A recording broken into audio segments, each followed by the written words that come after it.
Hello, bonjour, je vais parler de Meghan Markle et le prince Harry. En fait, je vais vous lire un article d'un certain Trevor McDonald. C'est un journaliste noir anglais, afro-caribéen. Je crois que c'est l'un des premiers à avoir exercé cette profession de journaliste à la télé anglaise. Le premier noir qu'on ait vu en tant que journaliste à la télé anglaise, l'un des premiers en tout cas. Il a écrit un article sur le prince Harry pour un magazine et donne son opinion sur ce qui s'est passé et comment il a vécu les choses, c'est-à-dire tout ce qui s'est passé depuis le mariage du prince Harry à Meghan. Donc voilà ce qu'il dit. Difficile de croire que cela fait 5 ans que le prince Harry et son épouse Meghan Markle ont quitté la Grande-Bretagne pour vivre en Amérique du Nord, d'abord au Canada, puis dans l'état natal de Meghan, la Californie. Je n'avais pas réalisé que tant de temps s'était écoulé, principalement parce que j'ai toujours pensé que ce déménagement était temporaire et qu'il reviendrait vivre en Grande-Bretagne une fois de plus. À mon avis, c'était vraiment dommage que le prince Harry ne fasse plus partie de la monarchie en activité. Et pas seulement parce que sa présence leur donnerait de la force en nombre.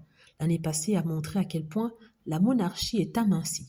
Le roi et la princesse de Galles, ayant tous deux pris congé pour suivre un traitement contre le cancer, j'ai toujours pensé qu'Harry apportait quelque chose de spécial à ce rôle. En le regardant s'adresser à une réunion d'étudiants du Commonwealth, par exemple, j'ai été impressionnée par son insistance sur le fait que sa présence n'était pas à court terme. Il ne ferait pas un discours et disparaîtrait. Il serait là aussi longtemps qu'ils auraient besoin de lui. J'ai été frappée par la similitude avec sa mère, la regrettée princesse Diana. Il m'a semblé qu'il parlait avec son cœur, tout comme elle. En fait, il y a beaucoup dans son comportement et son approche de la vie qui rappellent sa mère. Harry et Meghan, heureux de se prendre la main. Dans une certaine mesure, il a suivi le chemin qu'elle a tracé, les causes progressistes sur le plan social, la passion pour les œuvres caritatives qu'elle défendait et sa capacité inégalée à se connecter avec les gens. Meghan, elle aussi, aurait pu apporter une nouvelle dimension à la monarchie. En ayant un parcours différent, elle aurait peut-être pu changer la façon dont la famille royale est perçue par ceux qui n'avaient jamais ressenti auparavant un lien fort avec elle. Il me semble pourtant que c'est précisément à cause de ces différences qu'elle n'a jamais eu la moindre chance d'être acceptée. Pour être franc, elle était étrangère, une américaine, une divorcée, une ancienne actrice et une noire. On ne lui a jamais donné la chance de faire ses preuves. La manière peu aimable dans laquelle certains journaux ont apporté la nouvelle de sa nouvelle série Netflix With Love Meghan, prévue pour le 4 mars, m'a rappelé pourquoi le couple avait fui leur domicile britannique en premier lieu. Le point de vue du prince Harry lui-même est sans concession. Dans son livre Spare, il explique sans détour qu'une fois leur mariage de conte de fées terminé, ils ont été soumis à des vagues d'abus, de racisme et de mensonges et n'ont eu d'autre choix que de fuir le pays. Ses propres difficultés avec les médias remontent à plus loin.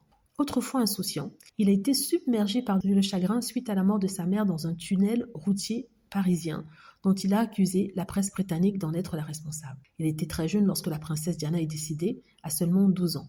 En se promenant le long du Mall, en suivant le corbillard de sa mère, il a dit avoir été surpris de voir autant de gens en larmes, car il ne l'avait jamais connue. C'est le commentaire d'un enfant. Tout le monde savait pourquoi les gens étaient si affligés, mais pour lui, elle était simplement maman.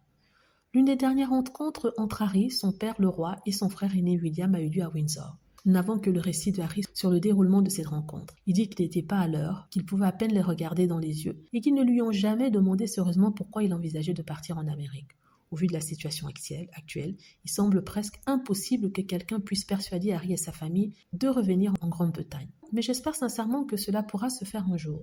Nous ne pouvons pas nous permettre de perdre quelqu'un d'aussi jeune, d'aussi plein d'énergie et d'aussi imprégné des instincts charitables qui sont au cœur de notre famille royale. Voilà, un très bel article, pas très long, pas trop court non plus, qui résume bien la situation avec Harry et Meghan. C'est quelqu'un qui est ici impartial. Il a une certaine sympathie pour le prince Harry, mais il dit les choses telles quelles. Il reconnaît que le départ d'Harry et Meghan a été une très grande perte pour la famille royale et perte qui se ressent jusqu'à aujourd'hui, vu qu'aucune autre personne n'a pu prendre la place du prince Harry et rapporter ce prestige à la famille royale. On a un William qui, on dira que sa femme est souffrante ou a été souffrante, oui, donc qui à cause de cela ne peut pas faire grand-chose. Le roi Charles lui aussi porte sa croix. Il est aussi malade. Le reste de la famille royale sont âgés. Kate Middleton, pareil. Donc du coup, la famille royale, sincèrement, devient de plus en plus insignifiante. Le fait que les membres de la famille royale n'aient pas fait grand-chose, je dis les membres prominents, il est évident que les autres membres, les cousins et les cousines avaient fait quelque chose, mais ils ne sont pas connus, ils n'attirent pas les jeunes.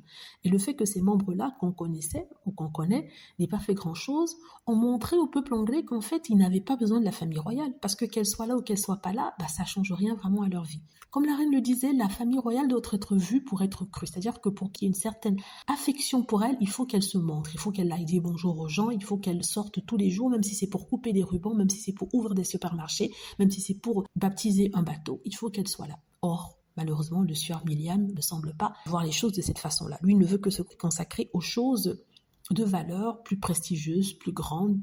Et pour lui, les petites choses ne sont pas pour lui. Et c'est ça qui va sûrement malheureusement faire la perte de la famille royale.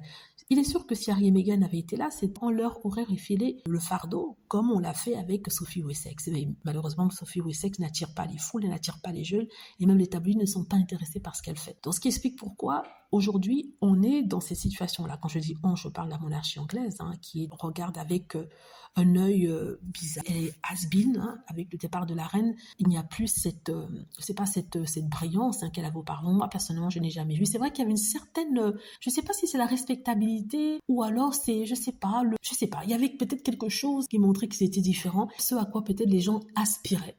Pas moi, mais les gens, n'est-ce pas? Et qui aujourd'hui est parti parce que, on a des personnes, une monarchie qui se comporte comme les gens de tous les jours, il n'y a plus le prestige, il n'y a plus la beauté, il n'y a plus les bijoux, les petits diamants. En même temps, on ne peut pas leur reprocher ça, parce que chaque fois qu'ils font quelque chose dans ce sens, on leur dit que le contribuable est en train de souffrir, que le contribuable a faim. Et je crois que oui, le prince Harry a été une perte terrible pour la famille royale. Et je pense que c'est pour ça qu'ils font tout ce qu'ils peuvent pour qu'il puisse revenir, même si le prince William n'est pas totalement d'accord. Ceux qui sont dans ce pays-là formentent contre lui, enfin pas contre lui, mais contre son avis pour faire revenir le prince Harry. D'où vous avez cette histoire, le problème avec le visa du prince Harry. Pas le visa, mais son formulaire d'immigration qui avait ceci, qui avait cela. Voilà. Donc en tout cas, oui, Trevor McDonald a raison. On n'a pas donné sa chance à Meghan Markle. Elle n'avait pas, aux yeux de ceux qui espéraient que le prince Harry épouse une belle petite blonde aux yeux bleus, racée, aujourd'hui, on peut plus dire vierge, mais bon, qui n'était pas mariée en tout cas. Pour eux, Meghan Markle ne faisait pas l'affaire, il fallait absolument la descendre à tout prix.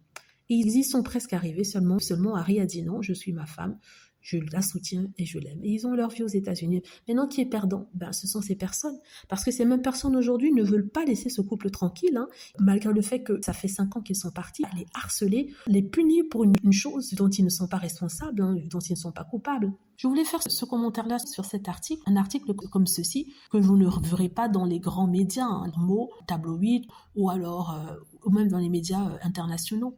Parce que bien sûr, ça ne va pas dans le sens de la presse générale, la presse tabloïde générale, c'est-à-dire une presse anti-Meghan, une presse c'est la faute de Meghan, une presse Meghan est venue nous prendre notre prince. Voilà, la vidéo est un peu longue, mais j'avais besoin d'en parler. J'espère que vous avez aimé la vidéo. N'hésitez pas à cliquer sur like si c'est le cas, à vous abonner pour plus de vidéos et à cliquer sur la petite cloche afin de être averti lorsque je poste une nouvelle vidéo. Merci.